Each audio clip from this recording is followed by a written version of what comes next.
Hello, everyone. Happy New Year. Welcome to a new exciting project for me, which I'm calling Astrology This Week. And it is for the dates of January 5th-ish to around January 12th-ish, because sometimes the transits and other astrological events that will affect us just don't fit neatly into a week. So we've got a little bit of flow on either end here of influence. I'm really excited about this because it represents something different for me. I've never done this before, and I feel like a little bit like I'm being let off the chain. And so hopefully I won't get too wild.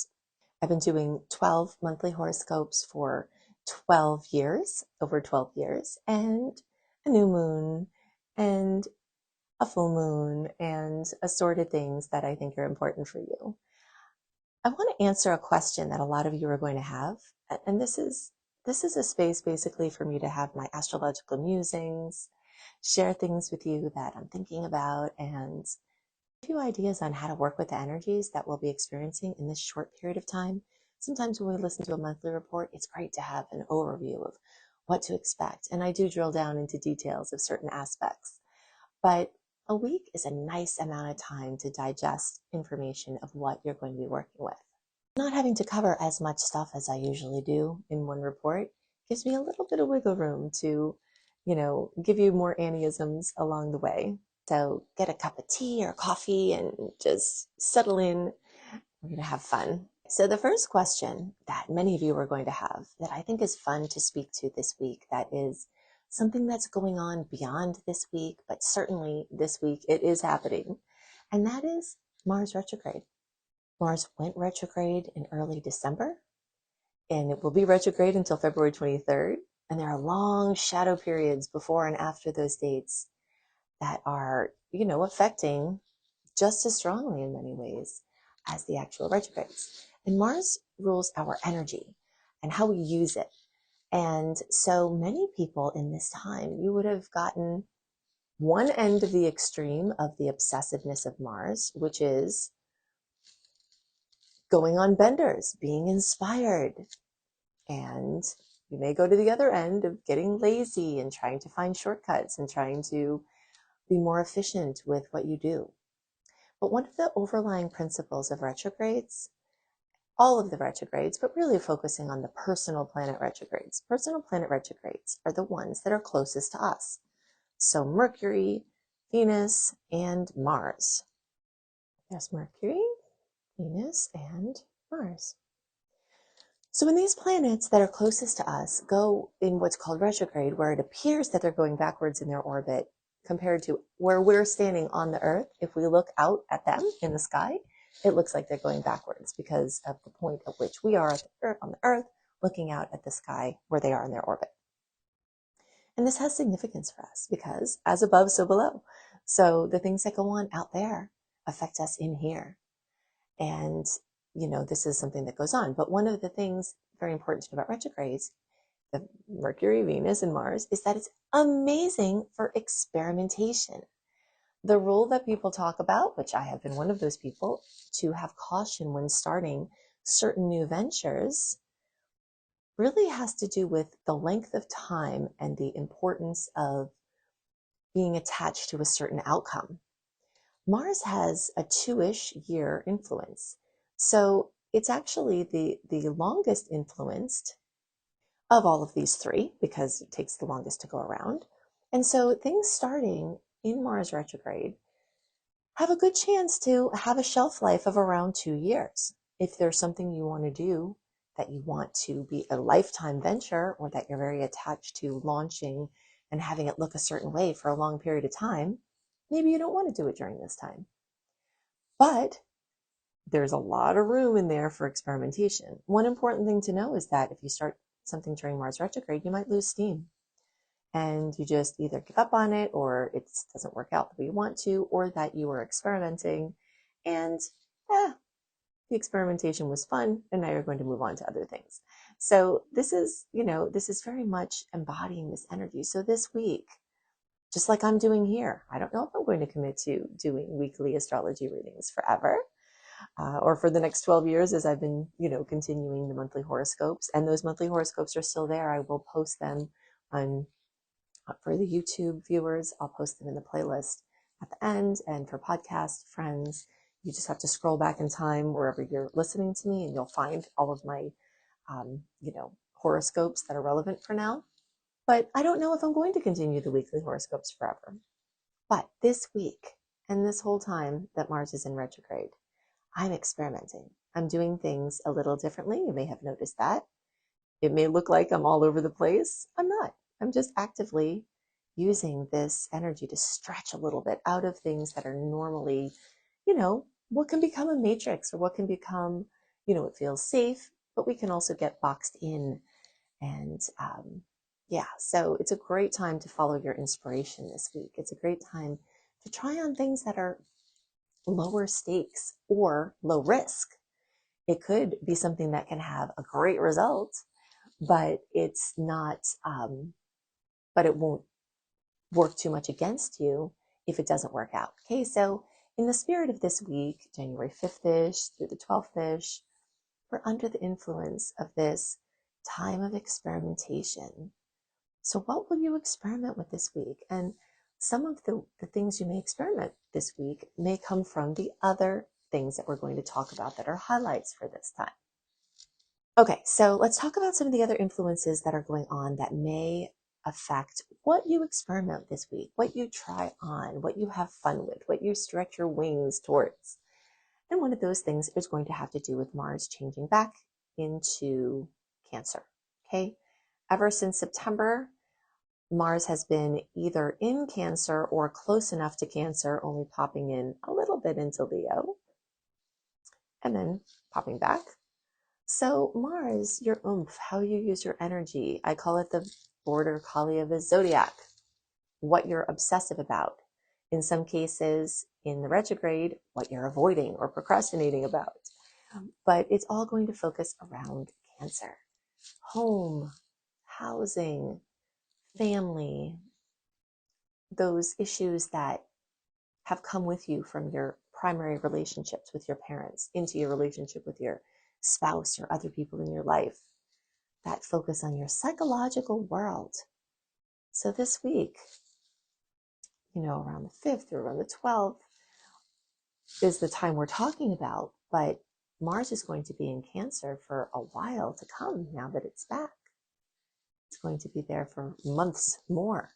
Okay, so this theme that's being reintroduced this week, and RE is a very strong retrograde story, going back to, it's going to be home and family and focus. You may return to somewhere that feels like home or that is home. You may rethink and reconsider things having to do with your housing, how your home environment is, sprucing up your home. And again, like things that are not super expensive unless it's a repair that needs to be done. Completely can do those things at this time. Just sprucing things up and experimenting with what if it were like if this wall were painted, because that would be super easy to change if you don't like it. What would it be like to get new pillows or start to plant a garden? I know that sounds crazy to many of you, but in Florida, where I spend a lot of time, it's perfectly normal to start working with a garden at this time. And for those of you in colder climates, you could work with hydroponics or, something else where you're growing inside. That's very, very Mars and Cancer-y. So you'll see this energy redirecting towards emotional matters, family dynamics, developing inner resilience, and noticing those places where you don't have inner resilience and you need to just cry. Because crying is not a sign of not being resilient, and many people think it is. So some things to expect during this time, besides what I've already mentioned, are this reassessment of your home-related goals or projects. And you may also have the topic of anger coming up.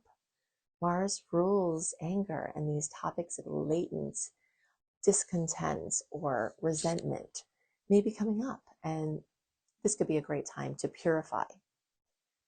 Now, at this time, January 5th through the 12th, we are still under the influence of the Mars-Pluto opposition. So this is very important to note. This officially occurred on January 2nd. It also happened on early November, around the 6th, and it will happen again at the end of April. These are very powerful forces. And although the official connection happened a few days before this window, we're still under this influence.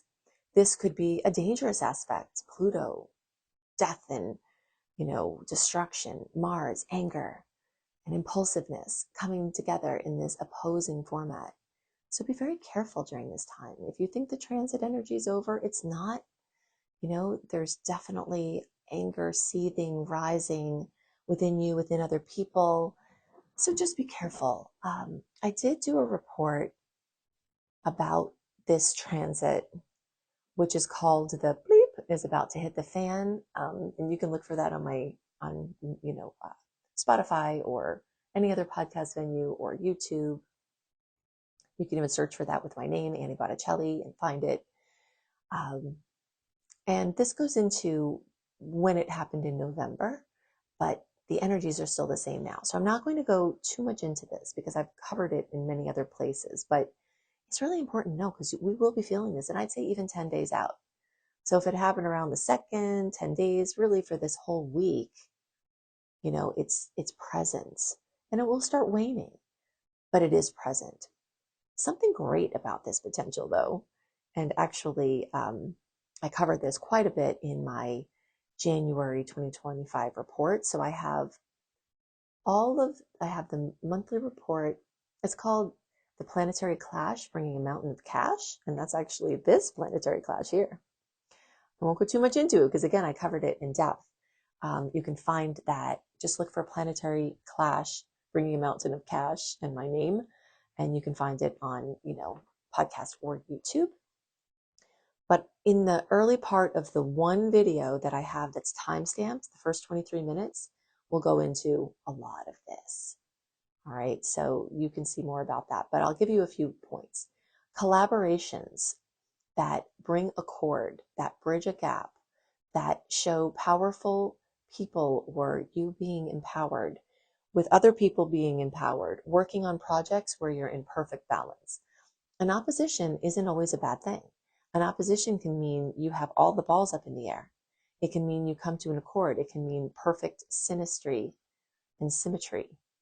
So you may be working with some very powerful, important contracts even, and agreements with other people that can be very beneficial and prosperous for you and the other party, where you're merging your talents in some way and you're solving a problem that each of you has. And this could be great. So overall, you have an opportunity to heal emotional wounds that are tied to past conflicts, and you have a chance to embrace experimentation and change and merge with other people to find accord on very important projects that can echo out for a while to come. Certainly even 2 years. And it could be less than that, but there is that potential. All right, so January 6th, we're going to have the first quarter moon in Aries. So by January 6th, the moon will have moved from Aquarius. And actually, let's just touch on this first. In the few days before January 6th, you'll have the influence of the moon in Pisces. So this is a dreamy, reflective time. When we talk about moon transits, this is very much your inner world, but it can reflect into your outer world because your feelings can create your viewpoints, can create your actions, which, can influence things in a big way. But moon influences are really fun to track. And there is going to be some element of this dreaminess, internal, reflective, spiritual, inner sort of focus for a few days here at the beginning of this, this time, what we're talking about. And then once we get to the 6th, it's going to be a big difference. The moon will start its next revolution around from Aries all the way around through Pisces in this 28 or so day cycle. And the moon in Aries can give you this sense of urgency to overcome obstacles, to do something, to take action. So it's like from that reflective space. Now you figure out something that you want to do. And maybe it's experimenting, like with this Mars retrograde, like we talked about. Something else that's noteworthy about the idea of retrogrades and direct is that Mercury had been retrograde and then it went direct mid-December, and it took until around January 3rd to regain full steam. But here, where we are January 5th and beyond, it has regained full steam. So even though Mars is still in retrograde, there is an element of waking up, of newness, of spark, of starting something new. And now around in the days, the 6th, the 7th, 8th, you will be feeling this push to take initiative or confront challenges. This might not be, like I said, the best time to launch your long-term ship of dreams, the things you've been working on forever, and that you want to be happening for a very long time. But it really is a nice time to take action on some things, and you can see that I am going to be launching this at the time that happens. This is a little mini launch, which is perfectly acceptable in a retrograde. Okay, so then what else we're going to have as the moon will move along then into Taurus, so in the latter part of this, we'll it'll get more from the idea, so basically within this week, the energy travels from reflection to impetus and action to groundedness, where the Taurus energies will help you to ground out and, stabilize these ideas or show you, whether they're feasible or whether they're sustainable. And then towards the end, then we'll move into this moon in Gemini, and things will get really busy and be really scattered and distracted. And, so that's kind of the flow over this week. The moon is usually in one sign for around 2.5 to 3 days. So, so over a week, we've got quite a lot of change happening from the moon standpoint. January 8th, we've got Mercury entering Capricorn, and we had a long time of Mercury in Sagittarius. I'm a Sag. I've been happy about this. I've been inspired. I've been creating. I've been active. I've been learning. I've been teaching. And you may find that in recent months, you've been getting the Mercury in Sagittarius bug as well. And now Mercury is moving into Capricorn, and it brings this grounded, practical approach to communication, to planning, to decision making. Now that Mercury is direct, we are in a situation where, even though Mars is still retrograde, we can do a little bit more planning for the future. We can see things a little more clearly. In a Mercury retrograde, it's really hard to plan more than just the next second because everything is so changeable, which is why I always recommend scheduling lightly, especially during Mercury retrograde. But now that it's direct, now that it's grounded into Capricorn, there's this shift to long-term goals. There's this energy of organizing, and certainly with the Sun and Pallas Athena in Mercury, in Capricorn, and then Mercury joining Capricorn, really entering this strategy stage, this evaluation of what has worked. See, looking to the past with the retrograde and thinking to the future of what you may do, which may include trying some things on and experimenting. You can expect this clear thinking. Mercury in Sagittarius is not always clear thinking. It's all over the place. Sagittarius is this upward spiral. And Capricorn is this cardinal movement in one direction. So you may be moving into this week this preference for structured and logical conversations, wanting to be productive, wanting to be succinct, wanting to, get to the point. And really, it's just very favorable for setting realistic plans and tackling complex problems and professional communication.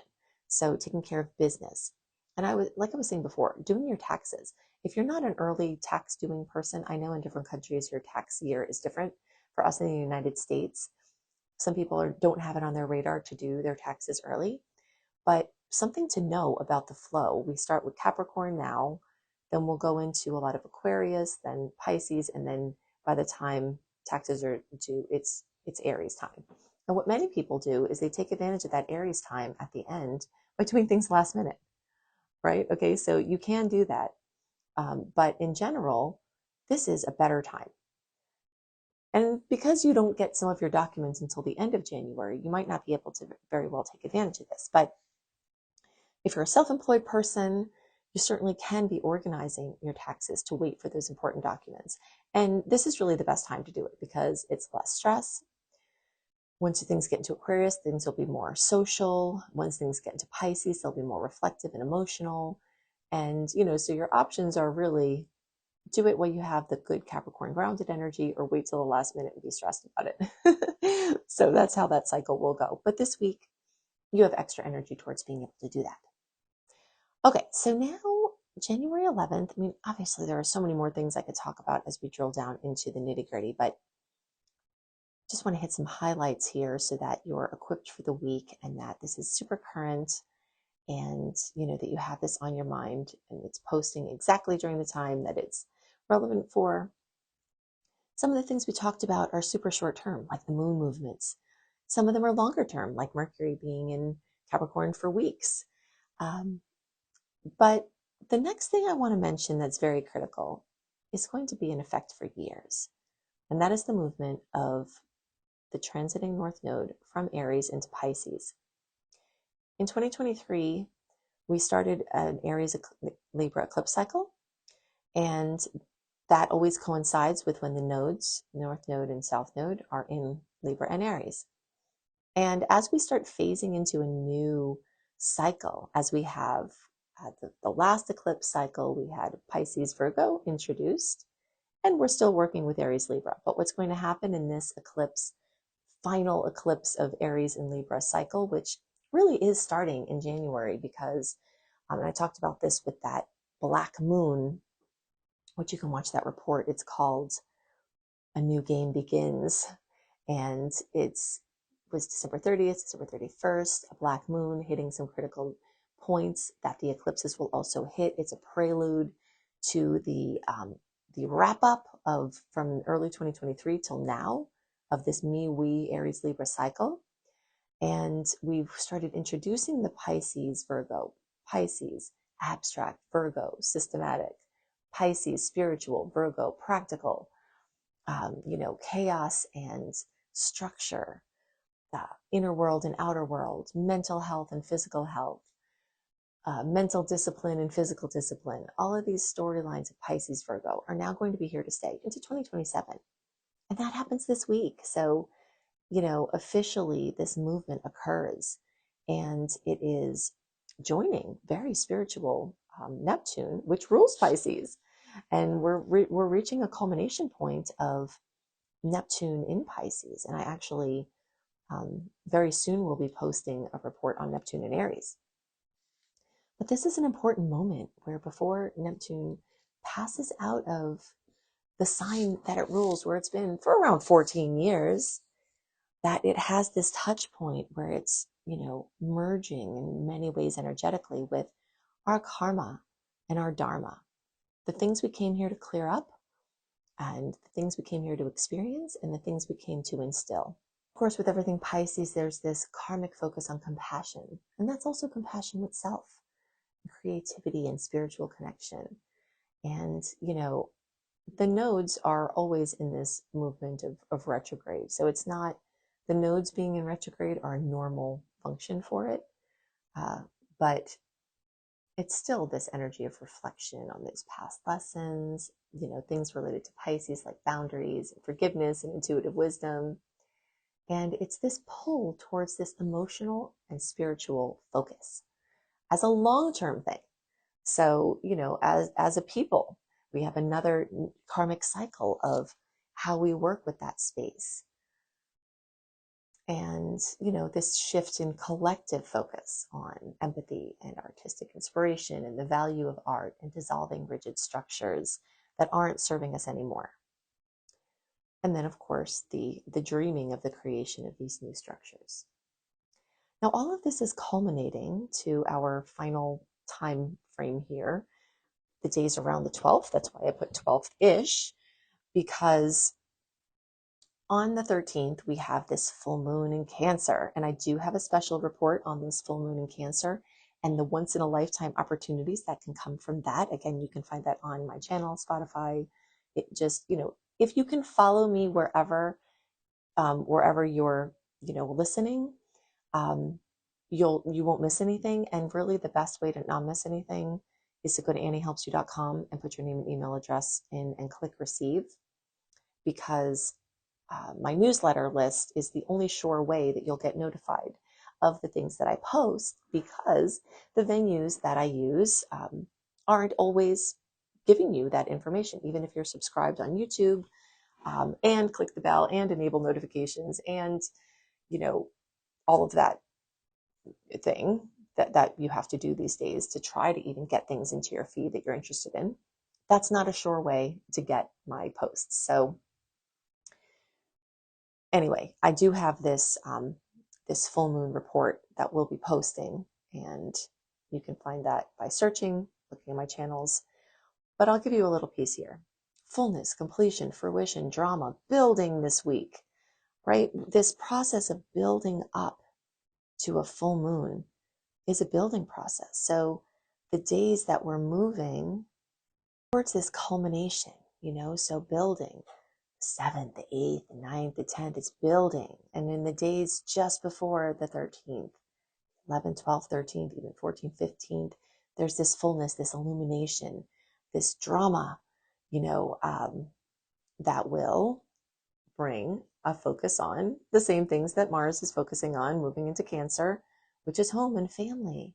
You know, something really important involving home or family or emotional security or your personal nurturing or an inner awareness of some sort may come to fruition at this time, because as the moon moves around and comes into Cancer, it's going to illuminate this. It's going to bring a secret out. It's going to bring information out related to, you know, this inner world, and, you know, have some kind of revelation or an opportunity for healing, something that is required of you. Maybe someone in your family will need more help, or maybe there's something notable happening for your family or with your housing.